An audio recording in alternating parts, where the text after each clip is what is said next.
Pereira, ¿qué interpretación hace la Central Obrera de lo que ha sido la resolución de la OIT? Bueno, claramente positiva para los trabajadores uruguayos y para el Uruguay. En primer lugar, porque el empresariado no logró a través de la OIE una condena al Uruguay como se esperaba. Esa lista negra, como lo habíamos dicho antes, no fue tal y apenas hay algunas observaciones para que el Uruguay ponga algún cambio normativo enviado al Parlamento, a un Parlamento que obviamente es independiente del Poder Ejecutivo y de los demás poderes del Estado, como también independiente de la OIT, ¿no? O sea, con lo cual la OIT, dice usted, no le puede imponer al Parlamento que resuelva en función de estas recomendaciones. Ni la OIT ni nadie. Y además dice que tiene que ser en consulta tripartita, con lo cual el ministro ha llamado para el 26 a una reunión que nosotros asistiremos con la vocación de encontrar acuerdos, pero partiendo de la base que el acuerdo no va a ser sobre la base de perder derechos. Es decir, un derecho que se nos quiere quitar es que los ajustes salariales se negocien tripartitamente dentro de los consejos de salarios. Y esto es debilitar la negociación de los sindicatos más débiles. Y nosotros no vamos a jugar con la suerte de los que menos fortalezas tienen. Ahí nosotros vamos a estar afirmados que la negociación colectiva en el Uruguay, de esta forma, con ajustes y con mínimos por categoría, es desde el año 43. Muy distinto a lo que se dice, a lo que parece ser 2005. Así que el Uruguay no estaba ni en una lista negra, ni cerca del purgatorio, ni cerca de recibir una sanción de la OIT. Las cosas van quedando en su sitio, ¿no? En ese sentido, los empresarios han cuestionado siempre la participación del Estado en alguna de estas instancias. ¿Entienden que la resolución tomada por la OIT avala lo que ha sido el accionar del Estado en las negociaciones? Yo parto de la base que cuando un país tiene más del 95% de negociación en el sector privado y público, y después comparado con países que tienen 14 o 15, donde es libre y voluntaria, yo sé con qué se quedan los trabajadores y el pueblo en general.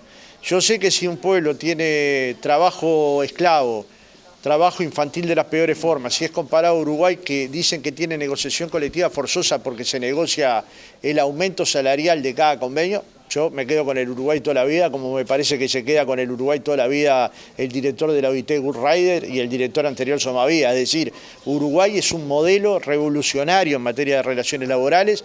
El movimiento sindical lo ha defendido ahora en Ginebra, como dijimos, que lo ha hecho de buena manera, lo ha hecho perfectamente bien, y como resultado de esas circunstancias se da que Uruguay apenas fue mencionado, ¿no? Mientras se había pedido una sanción brutal por parte de la OIE, esa sanción nunca llegó, ¿no? El presidente parece estar muy cómodo con esta ley de negociación colectiva, ¿no? ¿Cuáles serían entonces las modificaciones que estaría dispuesto a aceptar? Bueno, primero vamos a ver cuáles son las que se proponen, porque partimos de la base que nosotros tenemos un buen modelo de negociación colectiva, que alcanza acuerdos siempre superiores al 80%, siempre en todas las rondas del 2005 para acá, que ha generado mejores condiciones en el salario de los trabajadores, casi 55%, que ha generado mayor cantidad de puestos de trabajo de los que había en el año 2005, que ha generado mejores condiciones de trabajo, me refiero a condiciones de salud y seguridad en el trabajo. Entonces ese modelo para nosotros es un modelo compatible con la construcción de un Uruguay productivo y con justicia social. Si hay modificaciones como la que han planteado los empresarios, vamos a ir a discutirlas todas, pero ya lo hemos hecho. Y en cierta medida habíamos alcanzado un acuerdo en prevención de conflictos que fue rechazado, insisto, nuevamente por las cámaras empresariales, no por el PIT-CNT. Nuevamente nosotros estamos dispuestos a abrir el abanico de discusión de todos los temas que se han planteado, pero no, garantizando esto, que nosotros no vamos a negociar sobre la base de perder derechos de los trabajadores. ¿Cómo toma la Central de Trabajadores Uruguaya el respaldo que en alguna medida tuvo de gobiernos de otros países y de otras organizaciones sindicales mundiales?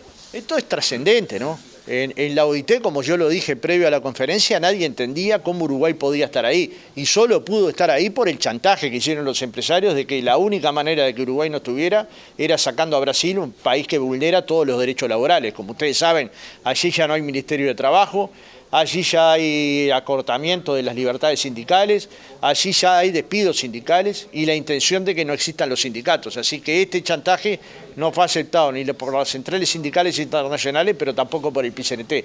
Por ese motivo Uruguay estuvo ahí, pero fue defendido por todas las centrales sindicales internacionales, por las principales centrales de Europa y también por buena parte de los gobiernos del mundo. Y ningún gobierno, por el contrario, habló contra la posición de relaciones laborales del Uruguay, con lo cual, digamos, la posición quedó muy clara.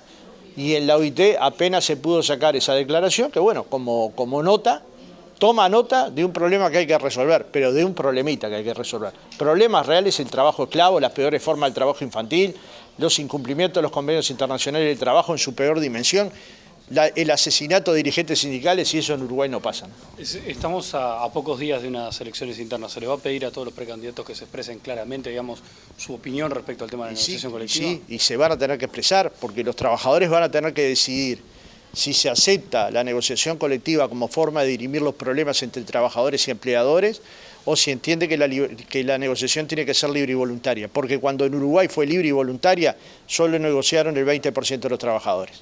Y los trabajadores saben la diferencia entre que negocien el 97% y entre que negocien el 20%. Entonces, se entiende bien la diferencia. Ahora, casualmente, las denuncias que presentaban las cámaras fueron 2009 y 2019. 2 campañas preelectorales. Imagínense si lo hubiera hecho el PCNT y los titulares de los diarios, ¿cuáles serían? Pérdida de independencia de clase, intención de meterse en la campaña electoral, pero si los hacen las cámaras empresariales, miramos para el costado. Entonces, nosotros vamos a defender unas reglas de juego que creemos que atienden a las distintas definiciones que tiene el Uruguay sobre cuidar los aspectos vinculados a las relaciones laborales.